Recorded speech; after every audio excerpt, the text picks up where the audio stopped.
तो कहानी की शुरुआत होती है फ्यूचर यानी आने वाले वक्त की टाइमलाइन को दिखाने से, जहाँ मौसम के हालात काफी खराब हो गए हैं क्योंकि सूरज की तरह का जलता हुआ एक और सितारा आसमान में आ गया है, जिससे जमीन पर रहने वाले लोगों को एक नहीं बल्कि दो सूरज की गर्मी का सामना करना पड़ रहा है। लोगों को बचाने के लिए अंडरग्राउंड एक काफी बड़ा शहर बनाया जाता है जिसका नाम सिटी ऑफ एम्बर होता है। यहाँ लोग रहना शुरू कर देते हैं और लोग यहाँ तकरीबन 200 सालों तक रह सकते थे क्योंकि इतने वक्त के रिसोर्सेज यानी वसाइल जैसे कि खाना वगैरह मौजूद थे। 200 सालों के बाद ही एम्बर शहर के लोगों को जमीन पर जाने की इजाजत मिलेगी, पर वो भी एक खास रास्ते के जरिए, जिस रास्ते का कागज पर एक नक्शा बनाया जाता है और साथ कुछ जरूरी बातें और असूल लिखकर एक ब्रीफ केस में बंद कर दिया जाता है क्योंकि जब लोगों ने यहाँ से जाना था 200 सालों के बाद तभी वो खोलना था। फिर ब्रीफ केस तैयार करके पहली मेयर के हवाले कर दिया जाता है और वक्त गुजरने के साथ साथ नई आने वाली मेयर को दिया जाता है। अब ऐसे ही काफी सालों तक चलता रहता है, पर एक दिन जब मौजूदा मेयर की मौत होती है तो ये ब्रीफ केस आगे किसी को भी नहीं दिया जाता बल्कि इसे एक जगह पर रख दिया जाता है। एक किस्म का लोगों ने उसे बुला ही दिया था। अब यूँ ही काफी साल गुजर जाती है और एक दिन ब्रीफ केस अपने आप ही खुल जाता है। अब हम एम्बर शहर की मौजूदा सूरत हाल को देखते हैं जो अब एक जनरेटर पर चल रहा है, पर मुसीबत ये जनरेटर भी जल्दी खराब होने वाला है। साथ ही खाने पीने का सामान भी काफी तेजी से खत्म होता जा रहा था। एम्बर शहर में हमें एक स्कूल दिखाया जाता है जहाँ जब सारे बच्चे अपनी पढ़ाई पूरी कर लेते हैं तो एक पार्टी रखी जाती है जिसमें हर एक बच्चे को एक पर्ची निकालनी होती है। पर्ची पर बहुत सारी जॉब्स के बारे में लिखा हुआ था और जो पर्ची जिस बच्चे के हिस्से में आएगी उसे वही जॉब करनी होगी सारी जिंदगी। इसमें हर तरह की छोटी से बड़ी जॉब शामिल की गई थी और सबसे ज्यादा जिस जॉब की पर्चियां डाली गई थी वो जनरेटर की मैकेनिक की थी। अब यहाँ हमें जॉन नाम का एक लड़का दिखाया जाता है जो अपने डैड की तरह जनरेटर का मैकेनिक बनना चाहता था, पर उसके हिस्से में जो पर्ची आई थी उस पर पोस्ट ऑफिस लिखा हुआ था, मतलब वो डाकिये की जॉब करेगा। यही हमें एक लड़की भी दिखाई जाती है जिसका नाम लीना होता है जो जॉन की काफी अच्छी दोस्त थी। उसके हिस्से में पाइप्स का काम करने की जॉब आती है, लेकिन उसका सपना हमेशा से डाकिया बनने का था, तो इसीलिए डॉन उसके साथ अपनी पर्ची बदल लेता है। डाकिया बनने की खुशी में भागी भागी लीना अपने घर जाती है। जी हाँ, उसकी दादी थी, वो भी लीना के साथ उसकी खुशी में खुश थी। वो यहाँ लीना को उसके डैड का मैसेज याद करवाती है। दरअसल मरने से पहले उसके डैड ने इस शहर और बाहरी दुनिया के बारे में काफी साफ साफ मैसेज छोड़ा था और साथ ही ब्रीफ केस के बारे में भी जिक्र किया था, पर लीना ने कभी भी इस पर ध्यान नहीं दिया क्योंकि उसका मानना था कि ये सब फजूल है। अगले दिन वो काम पर जाती है, काफी खुश थी और बड़े अच्छे से अपना काम कर रही थी, पर तभी अचानक शोर मचने लगता है। वो जब बाहर चेक करने आती है तो कुछ लोग एक आदमी को मार रहे थे क्योंकि उसका कहना था कि इस शहर का जो अंधेरे वाला हिस्सा है जो सबका जाना मना है, मैंने वहाँ एक काफी बड़ा कीड़ा जो क्रिएचर बन गया था उसे देखा, पर किसी को भी उसकी बातों का यकीन नहीं था।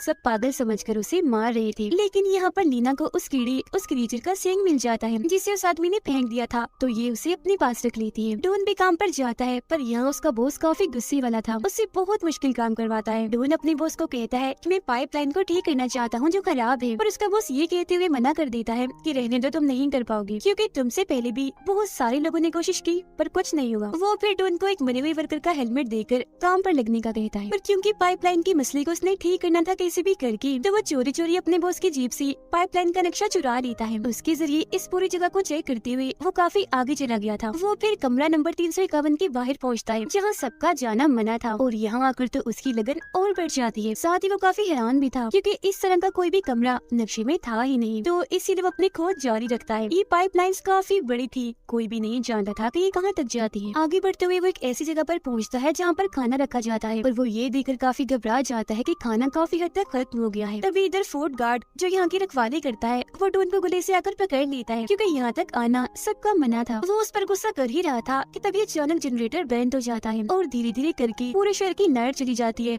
हर तरफ अंधेरा छा गया था।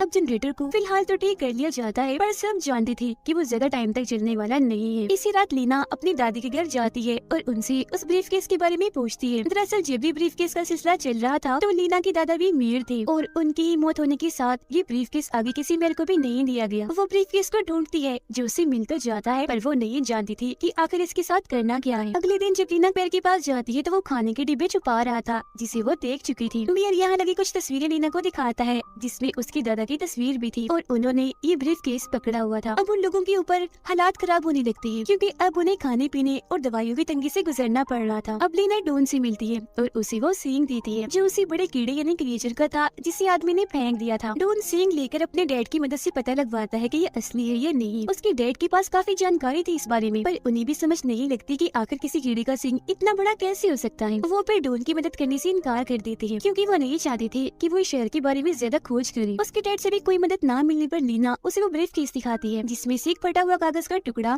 एक प्लेट और कांच का टुकड़ा मिलता है जिस पर एक निशान बना हुआ था। वो फटे हुए कागज के टुकड़ों को जैसे ही जोड़ती है उन्हें शहर से बाहर जाने का रास्ता मिल जाता है, यानी बाहरी दुनिया में जाने का, क्योंकि यही वो नक्शा था जो शुरुआत में ब्रीफ केस में रखा गया था। और उस रास्ते तक जाने के लिए इन्हें कमरा नंबर 351 से गुजरना था। ये लोग अब जैसे वहाँ जाते हैं तो एक लंगड़ाते हुए आदमी को पाते हैं जो इन्हें देखते ही वहाँ से भाग जाता है। उसने अपने हाथ में खाने के डब्बे पकड़े हुए थे जिन्हें भी वो वहीं गिरा देता है, और वो देखकर डॉन काफी हैरान हो गया था क्योंकि वो खाने के डब्बे तो बहुत पहले शहर में खत्म हो गए थे, जिसका मतलब था कि लोगों से झूठ बोलकर ये खाना कहीं छुपाया हुआ है। अब इससे पहले वो कुछ और चेक कर पाती, वहाँ एक बहुत बड़ा क्रिएचर इन पर हमला कर देता है जो असल में वही कीड़ा था और अब क्रिएचर बन चुका था। तो अब अपनी जान बचाने के लिए इन्हें यहाँ से भागना पड़ता है। लीना की नजर डॉन के हेलमेट पर जाती है जिस पर लीना के डैड का नाम लिखा हुआ था, जो देख वो समझ जाती है कि मेरे डैड यही काम इन्हीं पाइपलाइन का काम ही करते थे जो कि अब जिंदा नहीं है, तो वो उन्हें याद करने लगती है। ये देखकर लीना अब अपनी आंटी के घर जाती है और अपने डैड की मौत के बारे में पूछती है कि वो कैसे हुई थी। वो बताती है कि तुम्हारे डैड को इस शहर से निकलने का बहुत शौक था और एक रास्ता उन्होंने खोज भी लिया था, पर मिशन के पूरा होने से पहले ही उनके डूबने से मौत हो गई। अपने डैड की ऐसी मौत का सुनकर वो बहुत ज्यादा दुखी हो जाती है। साथ ही वो वहाँ फोर्ट गार्ड को भी देख लेती है जो लंगड़ाता हुआ आ रहा था। उसे देखकर लीना को वही रात वाली बात याद आती है और वो सीधा डॉन के पास जाकर उसे सारी बात बताती है कि उस रात खाना चुराकर और कोई नहीं बल्कि फोर्ट गार्ड ही लेकर भाग रहा था क्योंकि वो भी लंगड़ा है। तो इसीलिए अब ये लोग कमरा नंबर 351 में जाते हैं, जहाँ आने के बाद ही दंग रह गए थे क्योंकि ये पूरा ही कमरा खाने से भरा हुआ था जिसे कि लालची मेयर ने अपने लिए जमा किया हुआ था यहाँ पर। और ये खाना इतना ज्यादा था कि उसकी पूरी जिंदगी तक चल सकता था, जबकि उसके लोग बेचारे भूखे मर रहे थे। वे लोग वहाँ से भागकर लीना के घर आ जाते हैं। वो लीना के डैड की रिकॉर्डिंग सुनते हैं, तो उसमें एक फौजी के बारे में बताया जा रहा था। इसीलिए वो फौरन भागकर अपने डैड के पास जाता है और उनसे लीना के डैड और फौजी के बारे में पूछने लगता है। तब उसके डैड बताते हैं कि लीना के डैड और फौजी मिशन में एक साथ थे, पाइपलाइंस का ही काम करते थे, पर कभी भी अपने मिशन में कामयाब नहीं हुए, बल्कि लीना के डैड के साथ साथ उनके बहुत सारे साथियों की भी मौत हो गई, उस फौजी की भी। इसीलिए मैंने कभी तुम्हें इस मिशन के बारे में नहीं बताया, बल्कि हमेशा मैकेनिक और पाइपलाइन के काम से दूर रखने की कोशिश की। अब डॉन अपने डैड की परेशानी समझ तो जाता है, पर उसे कैसे भी करके अब इस मिशन को पूरा करना था, यानी कि यहाँ से खुद भी निकल कर और बाकी लोगों को भी निकाल कर। उधर लीना मेयर को बेनकाब करने की कोशिश करती है, यानी कि वो कितना बड़ा लालची है, सबके सामने लाना चाहती थी, लेकिन बेचारी पकड़ी जाती है। उसे खुद मेयर नहीं पकड़ा था, लेकिन तभी यहाँ की लाइट्स बंद होना शुरू हो जाती है, जिस चीज का फायदा उठाकर लीना मेयर का बैग चुराकर भाग जाती है, जिस वजह से लीना और डॉन दोनों को क्रिमिनल इन्हीं अपराधियों की लिस्ट में टॉप पर डाल दिया जाता है। वो लोग अब मेयर के बैज और ब्रीफकेस से मिले कांच के टुकड़े को एक साथ जोड़ते हैं, जिससे वो मुकम्मल हो गया था और उस पर वो निशान बन गया था जो जनरेटर रूम के दरवाजे पर भी बना हुआ था। उन्हें लगता है कि शायद ये उस कमरे की चाबी है। वो कमरा नहीं खुलता। फिर जब नक्शे पर लिखी गई जरूरी बातों को लेना पड़ती है तो उसे पता चलता है कि उन्हें एक अलमारी को हटाना है, और अब जैसे वो अलमारी हटाती है अंदर एक खुफिया जगह पर बहुत सारी अलमारियाँ पड़ी हुई थी। वो फिर दूसरे सोल को पढ़ती है तो उसके मुताबिक व्हील को घुमाने लगती है, जिससे सारी अलमारियाँ एक तरफ और जनरेटर रूम एक तरफ हो जाता है। एक खुफिया दरवाजा जैसे ही खुलता है एक और अंडरग्राउंड शहर में आप पहुँचते हैं। यहाँ एक लंबी सी नदी मशीनरी के एक बहुत ही बड़े टुकड़े के साथ जुड़ी हुई थी। दरअसल ये सारी अलमारियाँ यहाँ इसलिए नहीं थी कि इनमें सामान रखा जाएगा, बल्कि इसमें बैठकर लोग यहाँ से जाएंगे।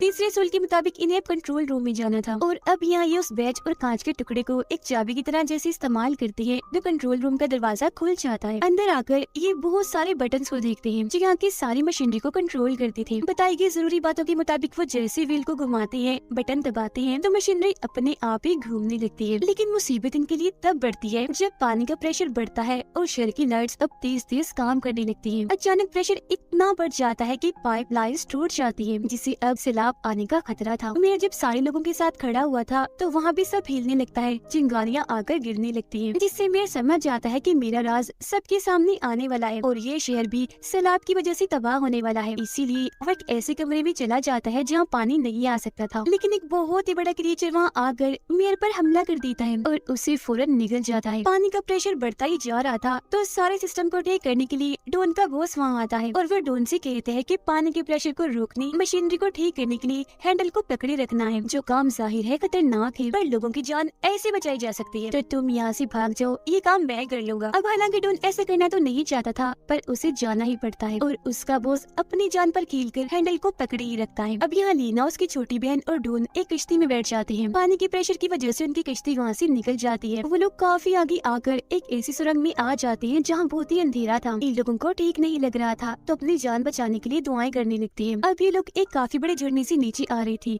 काफी तेजी से। उन्हें डर लग रहा था तो अपनी वो आंखें बंद कर लेते हैं। वो लोग जब अपनी आंखें खोलते हैं तो खुद को तालाब में पाते हैं। थोड़ी आगे जाने पर उन्हें रोशनी दिखने लगती है। रोशनी का पीछे करते करते वो आखिरकार जमीन पर आ ही जाते हैं, यानी बाहरी दुनिया में। पर वो यहाँ आकर खुश नहीं थी क्योंकि यहाँ भी इतना ही अंधेरा था जितना कि अंदर था। फिर जैसे सुबह होती है और सूरज निकलता है तो इनकी आंखों में एक अलग ही चमक थी। वो बहुत खुश थे क्योंकि अब वो जमीन पर आराम से जिंदगी गुजार सकती थी। अब जिंदगी यहाँ मुमकिन थी। जलता हुआ सितारा यहाँ से जा चुका था। वो उड़ते हुए परिंदों को जब देखते हैं तो उनका पीछे करते करते एक काफी बड़े गड्ढे के पास आ पहुँचते हैं, जिससे काफी नीचे एम्बर शेर को वो देख पा रहे थे। लेकिन फासला इतना ज्यादा था कि इनकी आवाज वहाँ नहीं जाती। तभी इन्हें एक आइडिया आता है।